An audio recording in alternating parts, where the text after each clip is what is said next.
Glória, Senhor. Recebe a glória. Podem sentar. Aleluia. Quantos trouxeram Bíblia?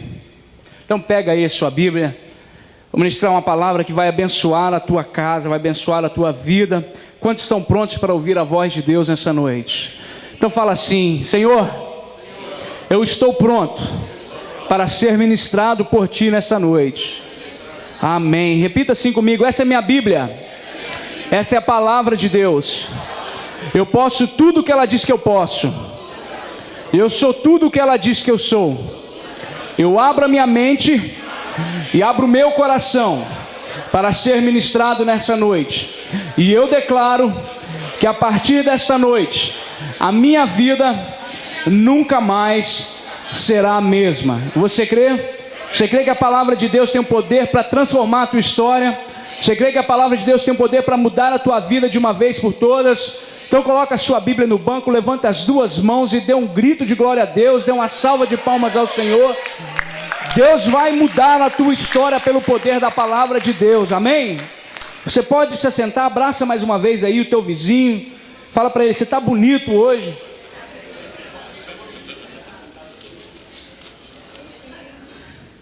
Glória a Deus, aleluia. O título da minha mensagem hoje é: o que mais eu devo fazer? Pergunta aí para a pessoa que está do seu lado, vira para ela, faz com aquela cara de curioso que não sabe o que vai acontecer e fala assim para ela: o que mais eu devo fazer? O que mais eu devo fazer? Nós vivemos hoje no sistema do merecimento. Nós vivemos hoje no sistema do merecimento. O mundo, a sociedade, a religião sempre nos mostra constantemente o que nós devemos fazer, que nós temos que fazer por merecer. A escola, o trabalho, a igreja, relacionamento, tudo isso fala isso. Nós estamos rodeados pelo mundo que nos diz isso, que você tem que fazer por merecer. Você faz bem, você recebe o bem. Você faz mal, você recebe o mal. É toma lá da cá. Esse é o mundo que nós vivemos hoje. Nós vivemos num mundo que é tudo por mérito, é tudo por merecimento. E com isso nós trazemos isso que nós vivemos, é isso que o mundo nos oferece, nós trazemos também para dentro do nosso relacionamento com Deus. Eu tenho que fazer para merecer aquilo que Deus tem para mim. Eu tenho que pagar um preço para receber o amor de Deus. Eu tenho que pagar um preço para poder receber as bênçãos de Deus. Eu tenho que pagar um preço para receber a minha cura. Eu tenho que fazer isso para receber aquilo. Eu tenho que fazer. Nós vivemos no mundo do merecimento. E se você não faz algo para Deus, você sente que não é digno de receber algo de Deus. E se você fez algo agora, você acha que Deus tem a obrigação de fazer algo por você, porque você pagou um preço. Você está me entendendo? Então nós vivemos nesse círculo, na sociedade. Trabalho diz isso: você tem que fazer isso, tem que fazer aquilo, você tem que fazer isso. Se você não estudar, se você não fizer isso, se você não tirar notas boas, você não vai conseguir um trabalho e bom que vai te pagar tanto, e você tem que fazer isso. É claro que você tem que estudar para você ter uma boa profissão. É claro que você tem que estudar para você receber um bom trabalho. É óbvio que isso acontece, que isso é verdade, que nós temos que fazer isso. Mas como eu disse, nós pegamos o que temos que fazer lá fora, a nossa obrigação do dia a dia, e trazemos também para dentro do nosso relacionamento com Deus. E nós esquecemos que Jesus já fez tudo o que eu precisava para ser, ou precisava fazer para ser abençoado. Nós esquecemos que Jesus na cruz do Calvário, quando ele abriu os braços e disse que estava consumado, ele não estava simplesmente me dando salvação, ele estava me dando muito mais além do que salvação. Salvação é tudo o que eu precisava, salvação é tudo que a humanidade precisa. Porém, Jesus não ficou só atado à salvação, não simplesmente à vida eterna, à vida depois da morte. Jesus estava falando sobre a minha vida e a sua vida aqui na terra também.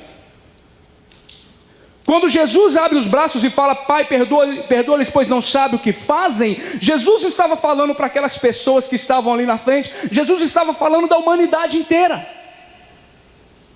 Jesus estava falando da humanidade inteira. Jesus não estava falando dos soldados ou dos judeus que estavam crucificando ele. Ele estava falando da humanidade inteira. Pai, perdoa porque eles não sabem o que fazem. Ele estava falando assim, eles não sabem o que fizeram, não sabem o que estão fazendo e não sabem o que vão fazer no futuro. Então perdoa a humanidade agora. Deus já estava falando, Deus já estava clamando e orando por mim e por você. Então Deus estava preocupado, Jesus estava preocupado com o meu e com o seu bem-estar na terra, porque ele sabia que nós ia viver com o espírito de culpa e condenação dentro de nós por aquilo que fazemos. E Jesus já clama desde a cruz do Calvário o perdão pelo meu e pelo seu pecado. E nós aceitamos Jesus dentro da igreja.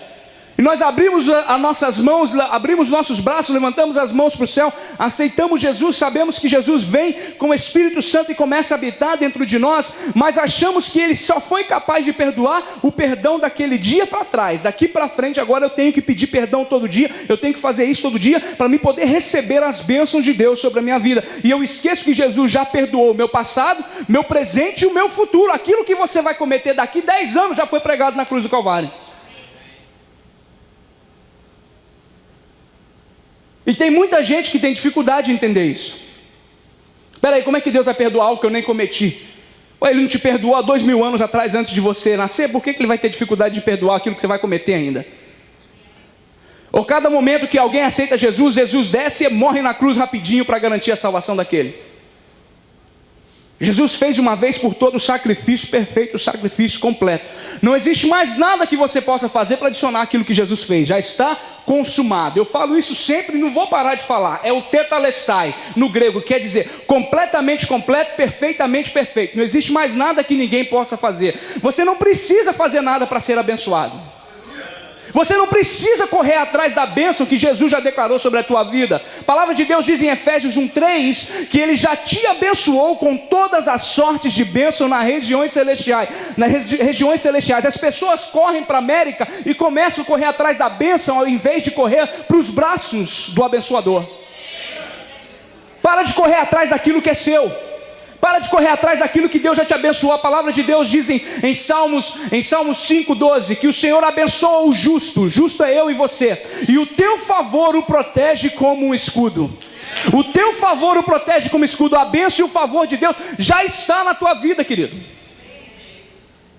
Mas a gente caminha com a mentalidade do que eu tenho que fazer para receber. Eu tenho que pagar o preço, eu tenho que orar mais, eu tenho que jejuar mais. Meu querido, você não tem que fazer. Se você acha que você tem que fazer algo para receber algo de Deus, você está vivendo a lei. E talvez você pergunta para mim, pastor, mas aqui na igreja a gente não prega os 10 mandamentos. Aqui a gente não vive na lei, a gente vive na graça. A igreja que eu vou lá no Brasil, pastor, a igreja que eu vou do meu vizinho, a igreja que eu vou do que eu cresci, não fala sobre a lei. Eu não vivo na lei, eu vivo na graça de Deus. Querido, toda vez que você se coloca numa posição e acha que você merece algo de Deus, é lei. Toda vez que você acha que você tem que orar mais, jejuar mais, ler a Bíblia mais, na intenção de se colocar na posição de receber algo de Deus, isso é lei. Tudo que Deus fez por mim e por você, e faz é pela graça e pelo amor incondicional dele por mim e por você. Você pode dar um glória a Deus? Vira para a pessoa que está do seu lado e fala assim para ele: é tudo pela graça. É tudo pela graça. Não adianta você querer mudar algo que já foi constituído há 2000 anos atrás. Pastor Demola disse algo hoje de manhã, e eu já repeti isso aqui antes. Antigamente no Antigo Testamento, na antiga lei, na antiga aliança, a aliança era entre Deus e o homem tinha que fazer para Deus fazer. Eu cumpria com a minha parte, Deus cumpria com a parte dele. Eu cumpria com a minha parte, Deus cumpria com a parte dele. Eu não cumpria com a minha parte, tinha consequência. Hoje, a aliança, a nova aliança é estabelecida entre Deus e Jesus. Como você pode quebrar um contrato que não foi você que assinou? Como você pode quebrar uma aliança que não foi estabelecida em você? Então não é mais aquilo que você pode fazer para conquistar por Deus, é aquilo que Jesus já fez e já conquistou por mim e por você. Hoje nós simplesmente estamos nesse guarda-chuva do favor e da bênção e do sangue de Jesus, e nenhum mal pode nos alcançar, e nenhuma praga pode nos atingir, de acordo com o Salmo 91, porque o sangue de Jesus está sobre a nossa vida. Se lá no Egito, se lá no Antigo Testamento o sangue do animal na porta dos israelitas era o suficiente de impedir a morte de entrar, quanto mais o sangue de Jesus sobre a sua vida hoje, quanto mais o sangue do Cordeiro perfeito sobre a sua vida hoje, querido, a bênção e o favor de Deus já está na sua vida, e ninguém pode mudar aquilo que Jesus já abençoou, ninguém pode reverter a bênção de Deus na tua casa, ninguém pode amaldiçoar aquilo que Deus já abençoou. Toda palavra contrária, toda palavra de maldição contra a tua vida, bate na cruz do Calvário e perde o poder, porque o sangue de Jesus é mais forte na tua vida. Você pode dar um glória a Deus? Mas a religião sempre coloca a responsabilidade em mim e você. Sempre a religião coloca a responsabilidade em mim e você. Nós temos que fazer. Você tem que fazer. Você tem que pagar o preço. Você tem que fazer isso, isso e isso, e parar de fazer aquilo outro para agradar a Deus. A responsabilidade é sempre em mim e você. As mensagens é sempre voltada para a igreja. Você tem que fazer, você não é isso, você não presta, você não é aquilo. É sempre, a responsabilidade é sempre minha e sua. Sendo que é o contrário, a responsabilidade, o foco é sempre Jesus. Nós temos que tirar a responsabilidade da pessoa e colocar sempre em Jesus. É aquilo que Ele fez, não é o que você faz. É aquilo que Ele já fez, não é você. É aquilo que Ele já pagou o preço, não é você tentando pagar. É aquilo que Jesus fez. Toda vez que eu tiro o foco de Jesus e coloco em mim, eu estou anulando o poder do sacrifício de Jesus. Toda vez que eu coloco o foco em mim, naquilo que eu tenho que fazer, eu cancelo aquilo que Jesus fez. Toda vez que eu abro a minha boca para falar, eu estou aqui, pastor, nessa luta. Irmão, como é que você está, pastor? Naquela luta, né? Carregando a minha cruz, mas com Jesus no barco, tudo vai bem. A pessoa já tem um clichê pronto para mostrar que ele é espiritual. E a gente acha que a gente está fazendo o correto. Não, pastor, mas espera aí, como aí não posso carregar minha cruz? Não foi isso que Jesus falou? Realmente foi isso que Jesus falou, mas nós temos que ler a Bíblia como realmente ela é. E se você estudou a Bíblia um pouquinho, se você fez um pouquinho de seminário, você vai entender que toda vez que você estuda sobre hermenêutica, você vai entender que você não pode pegar um texto fora do contexto para fazer dele um pretexto. Você tem que ler o contexto inteiro. Por que Jesus falou isso? Para quem que ele falou isso? E por que ele falou isso?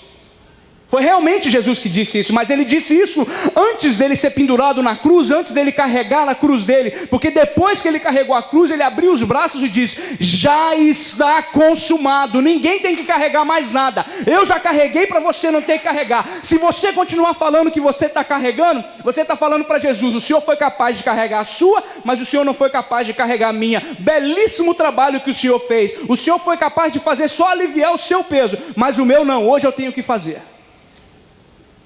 É um insulto ao sacrifício da cruz do Calvário.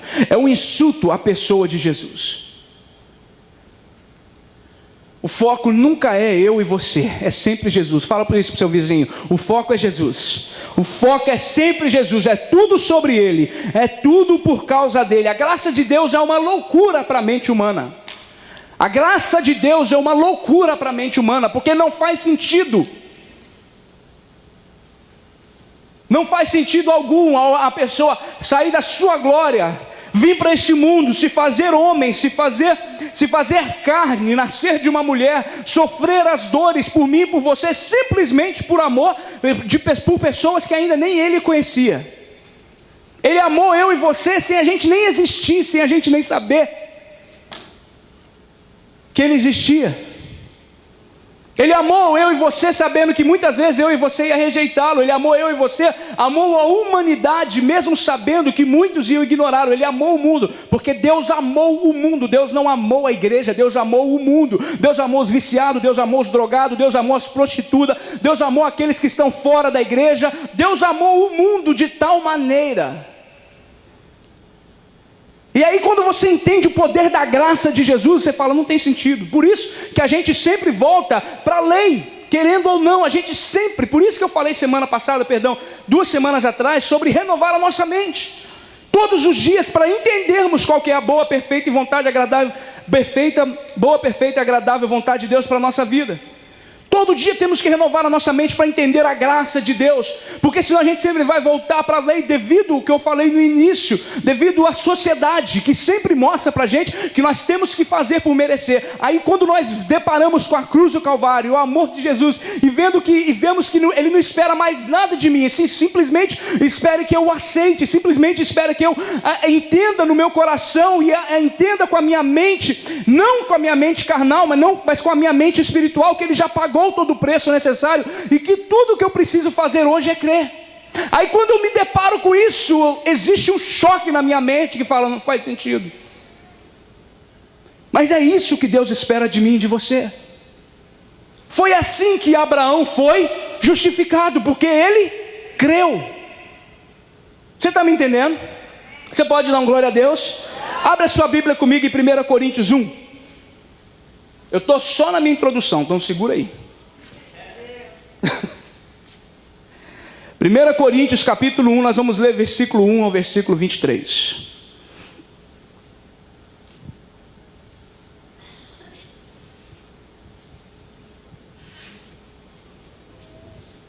Primeiro Coríntios capítulo 1, versículo 21 ao 23 diz assim: visto que na sabedoria de Deus o mundo não o conheceu por meio da sabedoria humana, agradou a Deus salvar aqueles que creem por meio da loucura da pregação. Vou ler mais uma vez: visto que na sabedoria de Deus o mundo não o conheceu por meio da sabedoria humana, agradou a Deus salvar aqueles que creem por meio da loucura da pregação. Louva a Deus que não é pela loucura de pregadores, é pela loucura da pregação. Os judeus pedem sinais miraculosos, os gregos procuram sabedoria. Nós, porém, pregamos o Cristo crucificado, o qual de fato é escândalo para os judeus e loucura para os gentios. Versículo 23, mais uma vez: nós, porém, pregamos a Cristo crucificado, o qual de fato é escândalo para os judeus e loucura para os gentios. E isso aqui se encaixa nos judeus, os religiosos, os gentios, as pessoas que estão no mundo e não entendem o sacrifício da cruz do Calvário. Por isso que Paulo relata de uma forma bem clara que a pregação da graça, a pregação da cruz do Calvário é loucura para a mente humana. Não faz sentido uma pessoa largar tudo e abrir tudo e pagar um preço que ninguém jamais era capaz de pagar, simplesmente por amor daqueles que ele nem conhecia. Eu estou falando de Jesus homem, não estou falando de Jesus Deus. Jesus Deus, é claro que Ele conhece muito bem eu e você. Estou falando de Jesus homem. Simplesmente por amor, simplesmente por obediência, por causa do plano maravilhoso do Pai em salvar a humanidade. Você está me acompanhando? O que é pregar o Cristo crucificado? O que Paulo está falando aqui é graça, é pregar o sacrifício da cruz do Calvário, é pregar exatamente aquilo que Jesus fez na cruz, o porquê e para quê. Entenda uma coisa que eu falei para vocês: o sangue de Jesus, o sacrifício de Jesus não foi simplesmente jorrado para dar a gente salvação eterna, para nos dar uma vida depois da morte. É muito mais do que isso. É a vontade de Deus que você viva nessa terra do melhor. É vontade de Deus que você viva as bênçãos de Deus, o favor de Deus, que você caminhe saudável. É promessa de Deus para a tua vida, que uma vez que você está em Cristo, você pode declarar que a enfermidade não tem lugar no teu corpo, enfermidade não tem lugar na tua casa, porque de acordo com 1 Pedro 2,24, Ele levou sobre si as minhas enfermidades, e pelas suas pisaduras eu já fui sarado. Ele pregou na cruz do madeiro toda enfermidade. Então Ele não tem enfermidade para dar de volta para você. Ele já cancelou toda enfermidade. Ele levou sobre o corpo dele. Então é direito seu caminhar em saúde, é direito seu caminhar em vitória, é direito seu caminhar regozijando de plena saúde e viver o melhor de Deus nessa terra. A palavra de Deus diz que com longos dias Ele vai me satisfazer. E sabe o que é isso? É viver uma vida saudável. Você pode dar uma glória a Deus por isso? Porque isso é promessa de Deus para a tua vida. Isso é promessa de Deus para a tua vida. Isso é promessa de Deus para a tua casa, amém? Quando nós pregamos a graça incondicional de Jesus, sempre se levantam alguns pregadores para falar que nós estamos comprometendo a palavra de Deus. Sempre. Quando nós estamos falando da graça, tirando o foco das pessoas e colocando em Jesus, sempre se levantam pessoas para falar que nós estamos comprometendo a palavra de Deus, nós estamos dando licença para as pessoas viverem uma vida de qualquer jeito. Querido, a palavra de Deus, a graça de Deus nunca foi licença para ninguém fazer nada de errado. As pessoas fazem as coisas de errado, independente se ela tem licença ou não tem licença para fazer.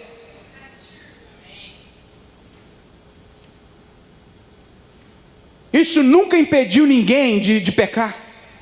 A palavra de Deus diz em Tito 2, versículo 11 e versículo 12: a graça de Deus se manifestou para trazer salvação. A graça de Deus se manifestou salvadora. Ela não se manifestou dando licença para ninguém pecar. Ela se manifestou salvadora. Ela nos ensina a viver uma vida sóbria, fugindo das concupiscências da carne e deste mundo. A palavra de Deus, a graça de Deus, ela não nos ensina, ela não dá uma licença para viver de qualquer jeito. Pelo contrário, ela nos constrange de uma forma tão grande que a gente não quer viver uma vida mundana mais, que a gente não quer viver dando lugar para o diabo, que a gente não quer viver dando lugar para a nossa carne, mas nós queremos agradar a Ele. A diferença é que eu não quero agradar a Ele porque eu estou com medo de ir para o inferno, eu não quero agradar a Ele porque eu estou com medo da lei, eu não quero agradar a Ele porque eu estou com medo das consequências, eu quero agradar a Ele porque eu amo Ele demais, eu quero agradar a Ele porque Ele é a melhor coisa que aconteceu na minha vida. É isso que a graça de Deus faz com a gente, ela nos constrange de uma forma que nós queremos agradar. Não foi isso que aconteceu com Zaqueu? Jesus nunca botou o dedo na cara de Zaqueu e chamou Zaqueu de bandido. Os religiosos que viram Jesus chamar Zaqueu, descer da árvore e falar assim: Zaqueu, desce, que hoje me convém pousar na tua casa. Os religiosos que estavam ali assistindo falaram: se ele soubesse quem esse homem era, ele não ia na casa dele. E Jesus sabia exatamente quem ele era. Por isso que Jesus queria ir na casa dele. Por duas coisas: porque saberia que aquele homem seria tocado por Deus, porque já havia uma curiosidade, já havia uma ansiedade nele em conhecer Jesus. Por isso que ele subiu numa árvore. Então Jesus sabia que o coração dele já estava aberto para receber a graça, e Jesus sabia exatamente quem ele era, e Jesus queria também quebrar a mentalidade religiosa daqueles que estavam ali simplesmente para julgar, simplesmente para ver o que Jesus estava fazendo e para depois sair e falar mal. E Jesus vira e fala: Zaqueu, vamos lá na tua casa, eu quero posar contigo, eu quero jantar na tua casa com você. E quando ele está lá com Zaqueu, Zaqueu simplesmente é tão constrangido pela graça, porque a graça, lembra de uma coisa, a graça, ela não é uma mensagem, a graça, ela é uma pessoa, a graça é Jesus. A palavra de Deus diz que a lei, ela foi dada através de Moisés. A graça, ela veio na pessoa de Jesus Cristo, ela se manifestou. A graça é uma pessoa, e a graça de repente aparece na casa de Zaqueu e fala para ele: eu quero posar na tua casa, eu quero jantar contigo. E ele não bota o dedo na cara de Zaqueu, ele não aponta os erros de Zaqueu, simplesmente ele está ali simplesmente para ter um momento saudável, um momento de comunhão com Zaqueu. E Zaqueu de repente é tão constrangido pelo amor e pela graça de Jesus que ele fala bem assim: Senhor, se eu errei, se eu roubei, se eu fiz alguma coisa, se eu subtraí alguma coisa de alguém, eu quero devolver 4 vezes mais. Sabe que Jesus vira para ele e fala bem assim: meu querido, hoje chegou salvação na tua casa, porque hoje houve arrependimento. A palavra de Deus diz que não é a ira de Deus que traz arrependimento, não é a maldade de Deus que traz arrependimento, é a bondade de Deus que nos leva ao arrependimento, é a graça de Jesus que nos faz viver uma vida correta. Não é o medo de pesar a mão, é aquilo, é o amor incondicional. Quando você entende, você quer largar tudo e correr para os braços dele. E como eu falei há 2 semanas atrás, e você entende que Hebreus 4,16 está completamente livre para você, e você pode chegar correndo com confiança ao trono da graça, a fim de encontrar graça e misericórdia em tempo oportuno. Você pode dar um glória a Deus? Mas como eu disse, sempre aparecem os tais pregadores que falam que nós estamos comprometendo a palavra de Deus. Vocês não pregam contra o pecado. Quantos aqui não sabem o que é pecado?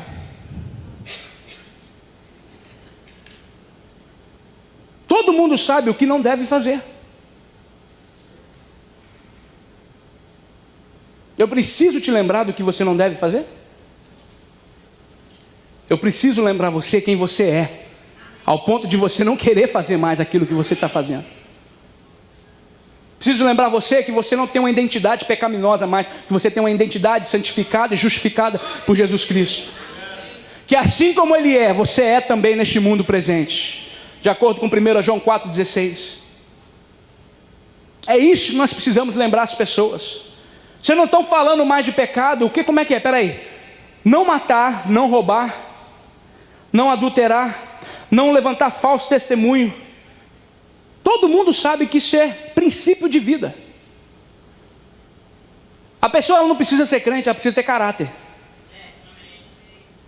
Ela não precisa ser crente, ela precisa ter caráter. Ela pode até pisar na bola uma vez ou outra, mas se ela viver cometendo esse tipo de coisa, ela está precisando ter um conserto no caráter dela. Então eu não preciso falar para você o que você não deve fazer. Eu preciso falar para você os direitos que você tem através da cruz do Calvário, através daquilo que Jesus já proporcionou para você. Para que eu vou falar de uma coisa que já está morta? Para que eu vou falar de uma coisa que já não tem poder na tua vida mais? A palavra de Deus diz em Romanos 7, versículo 8, a parte B do versículo: pois sem a lei o pecado está morto. Romanos 6,14 também diz que o pecado não tem mais poder sobre a tua vida, porque você não está debaixo da lei, mas está debaixo da graça. O pecado não tem poder na tua vida mais. Você precisa entender quem você é, que Cristo morreu por você quando você ainda era pecador. Você não é pecador mais, você é justificado pelo sangue de Jesus, de acordo com Romanos 5,8. Cristo morreu por você quando você era, você não é mais. Você precisa entender, e eu estou aqui para lembrar você de quem você é em Cristo, para que você não queira viver uma vida mundana, para que você entenda que a graça, ela não te dá uma lei, uma licença para pecar, mas ela te constrange de uma forma tão grande que você quer viver uma vida para agradar a Ele. Você quer viver uma vida para adorar os princípios que Ele colocou para você servir. Você quer viver uma vida simplesmente de servir. Quando você entende a graça, quando você entende o amor de Jesus, você quer servir melhor, você quer ser melhor filho, você quer ser um melhor irmão, você quer ser um melhor servo, porque você entende o amor, a graça de Deus, e você entende que algumas coisas nesse mundo não pertencem mais a você, e você vira e fala bem assim: não vou fazer mais isso, não vou fazer aquilo mais, porque isso não condiz com a identidade que Jesus me deu. E tudo isso acontece quando você é impactado pela graça. Por isso que você não vai vir entrar aqui um dia e ver eu descendo a lenha no pecado, porque o pecado já morreu, querido. O pecado não tem poder na tua vida. Você precisa entender quem você é em Cristo. Você precisa entender que você é justificado pela graça, que você é justificado pela justiça dele e não pela sua, não por aquilo que você faz, porque você nunca vai acertar tudo, você nunca vai fazer tudo de forma que você vai agradar a Deus. Foi por isso que Deus mandou Jesus, porque Jesus era o único que era capaz de cumprir com todas as coisas. É por isso, porque eu e você jamais íamos e jamais vamos acertar tudo. Você está me entendendo? Aleluia. Outras coisas que eles sempre dizem também, que a gente não fala sobre santificação.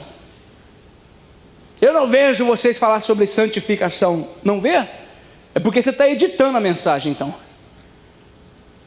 O que é santificação? Santificação não é algo que você tenta fazer para agradar a Deus. Santificação é um fruto que gera em você a partir do momento que você crê no Evangelho da Graça. Quando você crê correto, você vive uma vida correta. Quando você crê correto, você produz atitudes corretas. A santificação não é algo que você tenta fazer. Santificação é um fruto que gera em você a partir do momento que você crê no Evangelho da Graça. Porque você nunca vai deixar de fazer tudo, querido. Você sempre vai errar em alguma coisa. Nós sempre vamos falhar em alguma coisa. Nós sempre vamos pisar na bola ali aqui. E eu não estou falando isso para você falar assim: então bom, já que o pastor falou que eu vou sempre pisar na bola, eu vou viver de qualquer jeito. Não, eu estou falando isso para tirar o peso e a culpa de cima de você. Porque não é baseado naquilo que você faz, é baseado naquilo que Ele já fez. Gálatas 2:21 diz isso. Eu não anulo, eu não cancelo a graça de Deus, porque se salvação viesse pelas boas obras, se salvação viesse pela boa performance do homem, então Jesus morreu em vão. Jesus morreu por mim e por você, porque a gente jamais ia conseguir cumprir com tudo. Então não é baseado na minha e na sua performance, é baseado na performance de Jesus, é baseado naquilo que Ele cumpriu. A palavra de Deus diz que pela desobediência de um, a morte entrou no mundo, mas pela obediência de um só, muitos foram salvos. Eu e você somos salvos, não por causa da nossa obediência, mas por causa da obediência de Jesus. É tudo sobre aquilo que Jesus fez, é tudo sobre a cruz do Calvário, é tudo sobre o sacrifício de Jesus. Você pode dar um glória a Deus? O que você precisa entender, mais uma vez, é quem você é. O mendigo que está na rua, ele pode ter recebido uma herança milionária de um parente, mas o fato dele estar na rua, enquanto ele não tiver acesso, enquanto ele não souber que ele é um milionário, porque ele recebeu uma herança, ele vai continuar vivendo uma vida de mendigo. Mas a partir do momento que ele descobrir que ele é um milionário e ele colocar a mão nesse dinheiro, ele não vai viver como mendigo mais. Ele vai mudar a vida dele. E é isso que nós precisamos pregar para as pessoas. Você não precisa viver uma vida de derrotado e pecador, porque você é muito mais do que isso. Você é justificado em Jesus Cristo. Você precisa entender quem você é, para você não querer viver uma vida de derrotado, uma vida de fracassado, uma vida de pecador, porque não é assim que Deus te vê. Deus te vê mais do que vencedor. Deus te vê a imagem e semelhança dele, porque é assim que você é, justificado pela justiça de Jesus. Você está me entendendo? Por isso que nós temos que pregar a justificação, a graça de Deus. E o que é justificação, pastor? Justificação é a habilidade de chegar diante de Deus sem complexo de inferioridade, sem medo e sem culpa. É entender que nós já fomos completamente aceitos pelo Pai. Jesus foi rejeitado para eu e você não ser rejeitado. Jesus foi morto para que eu e você tenhamos vida. Jesus se fez maldição para eu e você ser abençoado. Ele tomou o meu lugar para que nós pudéssemos viver no seu lugar. Então é isso que você precisa entender, que Ele já fez tudo por você. Tudo que você precisa fazer hoje é entender e receber pela fé. Amém? O que nós precisamos entender é que Jesus já nos fez herdeiros de tudo. É isso que nós precisamos entender. Que não existe nada que eu possa fazer para conquistar algo que já é meu por direito. Jesus já nos fez herdeiro de tudo. Como eu acabei de dizer, a graça é uma loucura para a mente carnal, porque não faz sentido. Eu tenho que trabalhar para conquistar. Aí quando eu venho para a igreja eu ouço que já trabalharam por mim. Peraí, não faz sentido. Peraí, isso é heresia. Não é heresia, querido. Essa é a palavra de Deus para a tua vida. Esse é o plano de Deus para a tua vida. Ele quer que você entenda que Ele já fez por você. É isso que é amor incondicional. É isso que é amor incondicional. Por isso que Paulo diz que Deus quis nos salvar pela loucura da pregação, porque não faz sentido. A palavra salvar no grego quer dizer proteger, abençoar, curar, servir, prosperar. Como eu disse para você, a salvação, a cruz do Calvário é muito mais além do que simplesmente vida eterna. Jesus te salvou para que você tenha saúde. Jesus te salvou para que você viva uma vida abençoada. A palavra de Deus diz que o diabo veio para matar, roubar e destruir, mas Jesus veio para dar vida e vida em abundância. E é isso que esse pacote completo que você recebe. Jesus veio para te proteger, para te guardar, para te abençoar, para te curar, para te prosperar. Você pode dar um glória a Deus mais uma vez? Essa é a vontade de Deus para a tua vida. É isso que a palavra salvar no original grego quer dizer. Mas nós estamos focados simplesmente em ir para o céu. As pessoas até falam, Maranata, hora vem Senhor Jesus. Não é porque elas querem ir para o céu, é porque elas não aguentam mais sofrer aqui na terra. Não é porque elas querem ir para o céu, porque elas nem sabem como é que vai ser lá. É porque elas querem sair daqui dessa luta. Se é para me viver essa vida de derrota, então é melhor ir para o céu logo. Mas porque não entendem que Deus tem um plano de bênção, de vitória, de prosperidade, de cura para a tua vida. Você está me entendendo?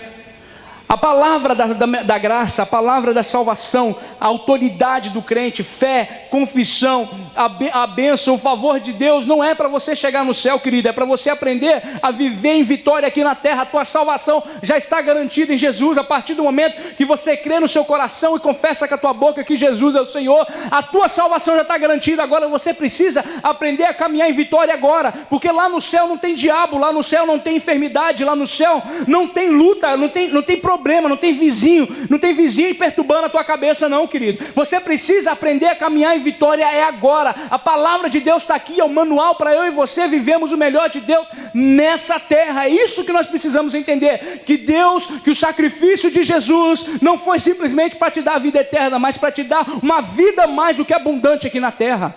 Você recebe isso? Parece que não. Levanta as duas mãos e fala, eu recebo, Senhor. Porque essa é a vontade de Deus para a tua vida. Essa é a vontade de Deus para a tua vida. Aleluia. A pregação da graça tem tudo a ver com herança. A pregação da graça tem tudo a ver com herança. Por isso que nós precisamos entender que nós somos herdeiros e não escravos. Nós somos herdeiros e não escravos. Por isso que o diabo não quer que você entenda isso. Ele não quer que você entenda que você é filho e não escravo. O escravo, ele tem que trabalhar para conquistar, ele tem que trabalhar para comer, e ele não está fazendo mais do que a sua obrigação. Filho não, filho é herdeiro, e filho recebe independente daquilo que o filho está fazendo. Filho é herdeiro. Então não é por merecimento, é por posição. É quem você é. E você não é escravo, você é filho.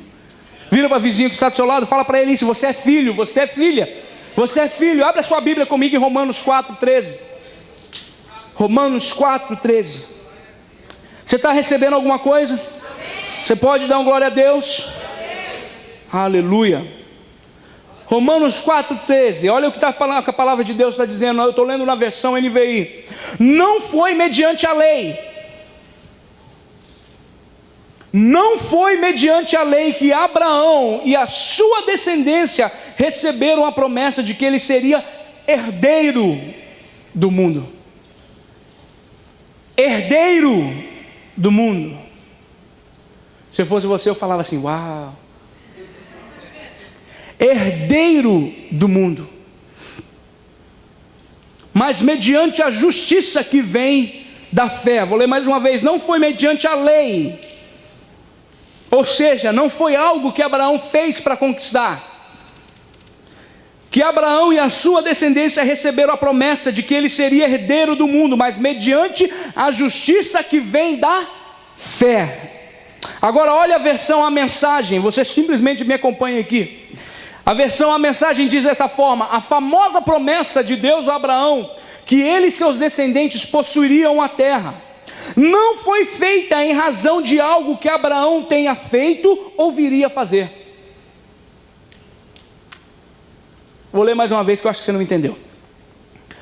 A famosa promessa de Deus a Abraão, que ele e seus descendentes possuiriam a terra, não foi feito em razão de algo que Abraão tenha feito ou viria a fazer. Foi baseada na decisão de Deus de acertar tudo para com ele, e foi disso que Abraão participou quando ele creu. Quando Abraão simplesmente creu que Deus tinha um plano para a vida dele, e que a bênção de Deus estava na vida dele, Deus estabeleceu uma aliança, e ele recebeu tudo aquilo, e ele participou, e ele se tornou herdeiro do mundo, porque ele creu. Tudo que você tem que fazer, querido, é crer naquilo que Jesus já fez por você. Tudo que você tem que fazer, você tem que crer. Abraão não fez nada para merecer, ou nem deixou de fazer para merecer. Simplesmente ele creu na promessa. Simplesmente ele creu na palavra de Deus. Aquilo que Deus falou para ele. Deus chama Abraão dentro da tenda e fala: Abraão, olha para o céu, está vendo essas estrelas aí? Ele falou assim: estou vendo. Falou: pois é, assim vai ser a sua descendência. Olha, Abraão, agora para a areia do mar, você está vendo aí? Pode contar os grãos? Não, Senhor. Pois é assim que vai ser a sua descendência. Sabe o que ele fez? Ele não chamou Deus de maluco como eu e você faz. Ele creu, ele falou assim: se o Senhor está falando, então é verdade. Se o Senhor está falando, então eu tomo posse. Então eu vou ser sim o pai da fé. Eu vou ser sim o pai das nações. Você pode dar glória a Deus por isso? Tudo que Abraão fez, ele creu. E por isso ele participou. Essa é a palavra de Deus. Não é eu que estou falando isso para você, é a palavra de Deus. Não foi por aquilo que ele fez ou viria a fazer. Foi porque ele creu. Vira para o seu irmão e fala isso para ele: é porque ele creu. E é melhor você crer também. Mas isso não parou só em Abraão. Isso não foi só para Abraão. Isso não foi só para Abraão. Isso é para mim e para você também. Porque nós somos herdeiros de Abraão. Porque Abraão é o nosso pai na fé. Então abre a sua Bíblia em Gálatas 3:29 para me te mostrar isso. Gálatas 3:29. Rapidinho, porque o tempo está correndo. Gálatas 3:29. Eu quero que você abra para você ler com seus próprios olhos, para você ver que o PJ não é doido. Parece, mas não é. Versículo 29 diz assim: e se vocês são de Cristo, E se vocês são de Cristo, alguém aqui é de Cristo? Alguém aqui já aceitou Jesus como o único e suficiente Salvador? Alguém aqui é de Cristo? Então é para você, olha aqui. E se vocês são de Cristo, são descendência de Abraão e herdeiros. E herdeiros. Lembra que Jesus falou, que Deus falou para Abraão em Romanos 4,13? Que ele seria herdeiro do mundo. E aqui em Gálatas 3,29 está sendo repetido mais uma vez. E se vocês são de Cristo, são descendência de Abraão e herdeiros segundo a promessa. Então tudo aquilo que Deus abençoou, tudo aquilo que Deus disse sobre Abraão é para mim e para você também. Todas as bênçãos de Abraão em Deuteronômio 28 é para mim e para você também. Você pode dar um glória a Deus por isso? A palavra de Deus diz em Deuteronômio 8,18 que é Ele que te dá força para prosperar. É a vontade de Deus que você vive uma vida próspera, sim, querido, porque é Ele que te dá força para prosperar. Você pode dar glória a Deus por isso? O filho recebe a herança do pai, independente de ele ser um bom filho ou um mau filho. Você tem que entender que você não é escravo, você é filho. E filho recebe a herança independente de qualquer coisa. Um filho pode ser bom e o filho pode ser mau. Os dois recebem herança, não depende disso. É devido ao sangue que corre na tua veia. Quando o filho pródigo saiu de casa, ele não deixou de ser filho, porque o sangue real corria na veia dele. Ele continuava sendo filho. Ele estava vivendo uma vida que não era que o pai sonhava para ele. Ele estava vivendo uma vida decepcionante, ele estava vivendo uma vida de derrota. Mas quando ele entendeu quem ele era, quando ele entendeu a posição, que ele não era escravo, que ele era filho, ele falou bem assim: opa, peraí, eu preciso ter com meu pai. Na casa do meu pai até os escravos lá vivem melhor do que eu preciso voltar. E quando ele voltou para a casa do pai, pensando que ele ia ser tratado como escravo, o pai vira e fala bem assim: peraí, escravo não, escravos são eles, você tem meu sangue, você é filho. Pega a sandália, pega a melhor roupa, pega um anel, mata o boi mais gordo aí, porque meu filho que estava morto reviveu. Vamos fazer uma festa, porque o meu filho voltou para casa. Você é filho. Você é filho, você é herdeiro, você tem direito a tudo aquilo que Deus prometeu. E você está numa posição muito melhor que Abraão, porque agora o sangue de Jesus que pagou o preço por todo o pecado está sobre a sua vida. Você pode dar um glória a Deus? Eu sinto a unção de Deus neste lugar. Tira pelo menos 5 segundos para adorar o nome de Jesus agora. 5 segundos, só 5 segundos. Dá um glória a Deus aí, querido. Aleluia, louvado seja o nome do Senhor. Não é por merecimento, mas é pela sua posição. Não é por aquilo que você faz, mas é por quem você é em Cristo. Você pode dar um glória a Deus? Você recebe herança por quem você é, não pelo que você faz. O reino de Deus, querido, não é por merecimento, é por direito. O reino de Deus não é por aquilo que você faz para merecer algo de Deus, é por direito, é aquilo que é seu por direito, através do sangue de Jesus, através do sacrifício da cruz do Calvário.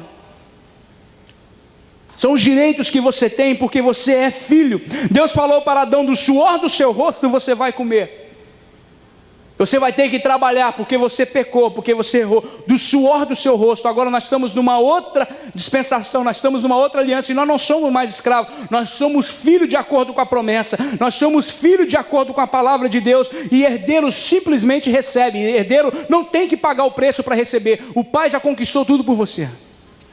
O pai já conquistou tudo por você.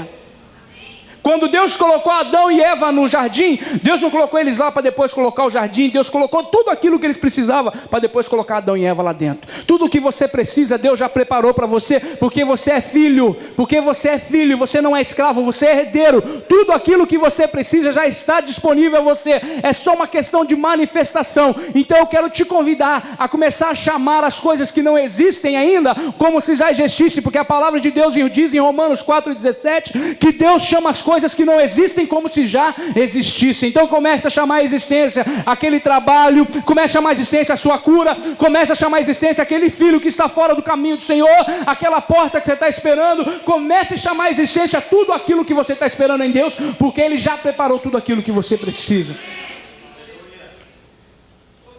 Abraão recebeu não porque ele fez por merecer, mas porque ele creu. Não porque ele fez por merecer, mas porque ele creu. O que mais que eu devo fazer, pastor? Crer. O que mais que eu preciso fazer, pastor? Crer. Ok, pastor, entendi, mas depois que crer eu tenho que fazer o quê? Continuar crendo.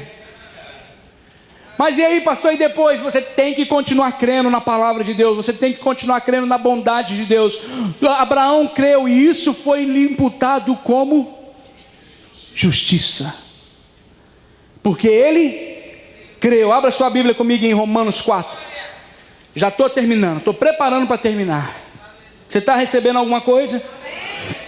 Romanos 4, nós vamos ler do versículo 1 ao versículo 3. Romanos capítulo 4. Portanto, o que diremos do nosso antepassado Abraão? Se de fato Abraão foi justificado pelas obras, ele tem do que se gloriar, mas não diante de Deus. Que diz as Escrituras? Olha o que está falando aqui, o que diz as Escrituras, não é o que o PJ está falando, não é o que o pastor Demola fala. O que diz as Escrituras? Abraão creu em Deus e isso lhe foi creditado como justiça. Que diz as Escrituras? Abraão creu em Deus e isso lhe foi creditado como justiça. Versículo 2 mais uma vez. Se de fato Abraão foi justificado pelas obras, se foi algo que Abraão fez para ser justificado, então ele tem do que se gloriar.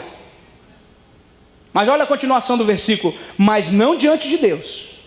Ele pode se gloriar, ele pode se bater no peito e achar que ele é bom diante dos homens. Diante de Deus não, porque a nossa justiça diante de Deus é como se fosse trapo de imundícia. Não é aquilo que eu faço, é aquilo que Jesus fez. Você é justificado por aquilo que Jesus fez. Se Abraão foi justificado pelas obras, então ele tem do que se gloriar, mas não diante de Deus. Que diz as Escrituras? Abraão creu em Deus e isso lhe foi acreditado como justiça. Olha a mensagem mais uma vez. Pois bem, como encaixar o que sabemos a respeito de Abraão, nosso primeiro pai na fé, nessa nova maneira de enxergar as coisas? Se Abraão tivesse sido aprovado por Deus pelo que fez, ele poderia ter recebido crédito. Mas o que temos é a história de Deus e não a de Abraão. Assim lemos nas Escrituras: Abraão participou do que Deus fez por ele, e isso foi decisivo. Ele acreditou que Deus podia torná-lo justo, em vez de apelar pela sua própria justiça. Ele creu que Deus era capaz de torná-lo justo, ao invés de acreditar no seu próprio braço. Eu sou capaz de cumprir, como o povo de Israel fez. O povo de Israel virou para Deus e falou bem assim: nós somos bons o suficiente, o Senhor tirou a gente do deserto, mas o Senhor não fez mais do que a sua obrigação. Nós somos bons, o Senhor pode dar qualquer coisa que nós cumprimos. Deus falou assim: tá bom, então eu vou dar simplesmente 10 regras para vocês. E Deus dá uma ordem para Moisés subir no monte, e Deus dá os 10 mandamentos, simplesmente 10 regras para ele. Quando Moisés desce, o povo já errou na primeira, que eles estão adorando um bezerro de ouro, e o primeiro mandamento é não adorar outro Deus. E aí eles já pisam na bola, aí eles já erram, e 3.000 pessoas caem mortas na hora. A lei não veio para matar o homem, mas você quer viver a lei, então você também tem que viver as consequências da lei. Eles se acharam bom demais. Deus falou: então toma, você acha que você pode cumprir? A lei não veio para matar, a lei veio para expor a nossa necessidade que nós tínhamos de um Salvador, porque nós nunca éramos capazes de cumprir. Por isso que Jesus veio e cumpriu, porque Ele era o único que poderia cumprir com todas as coisas. E por isso que Ele abriu o braço e disse: está consumado. E Ele pode anular a aliança antiga, Ele pode anular a dispensação antiga e começar uma nova dispensação dele. E por isso que chama a dispensação da graça, do favor imerecido, do amor incondicional por mim e por você. Você pode dar um glória a Deus? Tudo o que você tem que fazer, querido, é crer. Abraão creu e isso lhe foi acreditado por justiça, porque ele creu. Mais um texto e eu termino. Mais um texto, porque eu gosto de mostrar para você o que a palavra de Deus está dizendo. Não é aquilo que o PJ está dizendo, é aquilo que a palavra de Deus diz. Então abre em João 6. Mais um texto e eu termino. Aleluia. João 6, versículo 28 e 29. Olha só o que perguntaram para Jesus. Então perguntaram-lhe, versículo 28, o que precisamos fazer para realizar as obras que Deus requer? O que precisamos fazer para agradar a Deus? As pessoas estão perguntando para Jesus. O que nós temos que fazer para fazer as obras, para agradar a Deus? O que nós temos que fazer? Jesus responde no versículo 29, a obra de Deus é esta, crer naquele que Ele enviou. Tudo que Deus espera de mim e de você para agradar a Ele é crer no sacrifício de Jesus, é crer naquele que Ele enviou. Tudo que Deus espera de mim e de você para agradar a Ele é crer. Tudo que nós precisamos fazer é crer. Por isso que a palavra de Deus diz em Efésios 2, 8 e 9, que pela graça foi salvos por meio da fé. Até para receber a graça, para receber a salvação, você tem que crer, querido. Você tem que crer que Jesus veio, pagou o preço, que Ele morreu por nós, que Deus o ressuscitou dentre os mortos. Pela graça sois salvos por meio da fé. Isso não vem de vós, é dom de Deus. Não vem das obras, não vem daquilo que você pode fazer para que ninguém se glorie, para que todos entendam que foi amor incondicional de Deus. E tudo que você precisa entender, querido, tudo que você precisa fazer é crer naquilo que Jesus fez por você, e que você está numa posição ainda maior, porque você é filho e você não é escravo. Você é filho e você não é escravo. Tudo que você tem que fazer é crer no sacrifício de Jesus, e é crer que Ele estabeleceu uma aliança ainda melhor do que a de Abraão e a de Moisés. Hebreus 8:6 diz assim: agora porém o ministério que Jesus recebeu é superior ao deles, assim como também a aliança da qual ele é mediador é superior à antiga, sendo baseada em promessas ainda maiores. A posição que você está hoje, querido, essa aliança da graça é muito maior do que a de Moisés, é muito maior do que a de Abraão, porque o sangue de Jesus, que te purifica de todo pecado, de toda imundícia, de toda fraqueza, já verteu por você, e agora você é filho, você é herdeiro de acordo com a promessa, você já está sentado com Ele nas regiões celestiais, e assim como Ele é, você é também neste mundo presente. Se coloque de pé adorando a Deus.